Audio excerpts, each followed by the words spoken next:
chapter for this assignment. Then next week we do 23 and we get to the conclusion of the novel. We're almost there. And chapter 22 is super short. It's like 4 pages long. I'm going to read it for you. And then you'll do your writing assignment questions. If you remember, in chapter 21, the giver and Jonas have made this big elaborate plan of leaving the community, and essentially they expect that when Jonas leaves, all of the memories inside of him will go to everyone in the community. And so that way the people in Jonas's society will realize the error of their ways. They'll figure out the fact that maybe they've been doing things that really weren't right, and they can live a better life, a more true life, a more complete life. And they had made this beautiful plan where Jonas was going to leave before the ceremony of the ages, and the giver was going to help Jonas get close to the edges of society. But in the last chapter, that wasn't an option. Remember, they were talking about releasing Gabriel the very next morning. We found out what release was. Oh my goodness. And Jonas said, nope. He kidnaps Gabriel, or he saves Gabriel, and they have left. And he's been riding his bicycle now for several days. Remember, the time of the year is around winter. And essentially in chapter 22, Jonas and Gabriel get to a point in their journey of leaving the community where things get really difficult. In my mind, chapter 22 is when things get real, things get hard. So let's jump into it, 6th grade folks. Chapter 22. Now, the landscape was changing. It was a subtle change, hard to identify at first. The road was narrower and bumpy, apparently no longer tended by road crews. It was harder suddenly to balance on the bike as the front wheel wobbled over stones and ruts. One night, Jonas fell when the bike jolted to a sudden stop against a rock. He grabbed instinctively for Gabriel, and the new child strapped tightly in his seat was uninjured, only frightened when the bike fell to its side. But Jonas's ankle was twisted, and his knees were scraped and raw, blood seeping through his torn trousers. Painfully, he righted himself in the bike and reassured Gabe. Tentatively, he began to ride in daylight. He had forgotten the fear of the searchers, who seemed to have diminished into the past. But now, there were new fears. The unfamiliar landscape held hidden unknown perils. Trees became more numerous, and the forests beside the road were dark and thick with mystery. They saw streams more frequently now and stopped often to drink. Jonas carefully washed his injured knees, wincing as he rubbed at the raw flesh. The constant ache of his swollen ankle was eased when he soaked it occasionally in the cold water that rushed through the roadside gullies.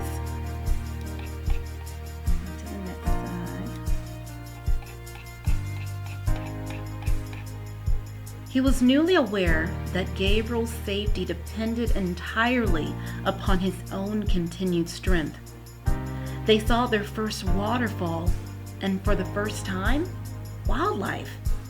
Plane, Gabriel called, and Jonas turned swiftly into the trees, though he had not seen planes in days, and he did not hear an aircraft engine now. When he stopped the bicycle in the shrubbery and turned to grab Gabe, he saw the small, chubby arm pointing toward the sky. Terrified, he looked up, but it was not a plane at all. Though he had never seen one before, he identified it from his fading memories, for the giver had given them to him often. It was a bird. Soon there were many birds along the way, soaring overhead, calling. They saw deer, and once beside the road, looking at them, curious and unafraid, a small reddish-brown creature with a thick tail, whose name Jonas did not know. He slowed the bike, and they stared at one another until the creature turned away and disappeared into the woods. All of it was new to him. After a life of sameness and predictability, he was awed by the surprises that lay beyond each curve of the road. He slowed the bike again and again to look with wonder at wildflowers, to enjoy the throaty warble of a new bird nearby, or merely to watch the way the wind shifted the leaves in the trees. During his 12 years in the community, he had never felt such simple moments of exquisite happiness. So on the one hand, Jonas leaving with Gabriel has been a wonderful experience because they're seeing wildlife, they're seeing nature, they're seeing animals. Remember, in their community, the only animal they have is fish. So on the one hand, it's wonderful and great. But on the other hand, things are difficult. First off, we found that Jonas has twisted his ankle, which is bad because he's riding his bike, but also there are other problems. So it goes on to say, but there were desperate fears building in him now as well. The most relentless of his new fears was that they would starve. Now that they had left the cultivated fields behind them, it was almost impossible to find food. They finished the meager store potatoes and carrots they had saved from the last agricultural area, and now they were always hungry. Jonas knelt by a stream and tried without success to catch a fish with his hands. Frustrated, he threw rocks into the water, knowing even as he did so that it was useless. Finally, in desperation, he fashioned a makeshift net, looping the strands of Gabriel's blanket around a curved stick. After countless tries, the net yielded 2 flopping silvery fish. Methodically, Jonas hacked them to pieces with a sharp rock and fed the raw shreds to himself and to Gabriel. They ate some berries and tried without success to catch a bird. At night, while Gabriel slept beside him, Jonas lay awake, tortured by hunger, and remembered his life in the community where meals were delivered to each dwelling every day. He tried to use the flagging power of his memory to recreate meals and managed to breathe tantalizing fragments, banquets with huge roasted meats, birthday parties with thick frosted cakes, and lush fruits picked and eaten sun-warmed and dripping from the trees. But when the memory glimpses subsided, he was left with a gnawing, painful emptiness. Jonas remembered suddenly and grimly the time in his childhood when he had been chastised for misusing a word. The word had been starving. "You have never been starving," he had been told. "You will never be starving." Now, he was. If he had stayed in the community, he would not be. It was as simple as that.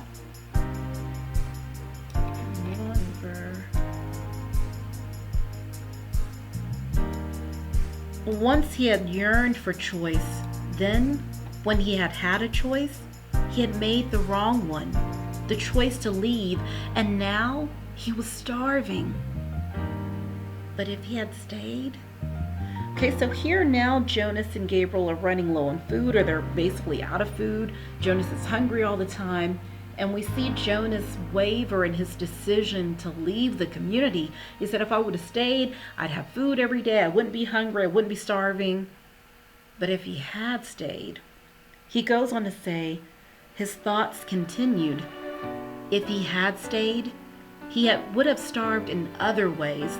He would have lived a life hungry for feelings, for color, for love. And Gabriel? For Gabriel, there would have been no life at all. So there had really not been a choice. It became a struggle to ride the bicycle as Jonas weakened from lack of food and realized all the same time that he was encountering something that he had for a long time yearned to see: hills. His sprained ankle throbbed as he forced the pedal downward in an effort that was almost beyond him. And the weather was changing. It rained for 2 days. Jonas had never seen rain, though he had experienced it often in the memories. He had liked those rains, enjoyed the new feeling of it. But this was different. He and Gabriel became cold and wet, and it was hard to get dry even when sunshine occasionally followed. Gabriel had not cried during the long, frightening journey. Now, He did. He cried because he was hungry and cold and terribly weak. Jonas cried too, for the same reasons, and another reason as well. He wept because he was afraid now that he could not save Gabriel. He no longer cared about himself.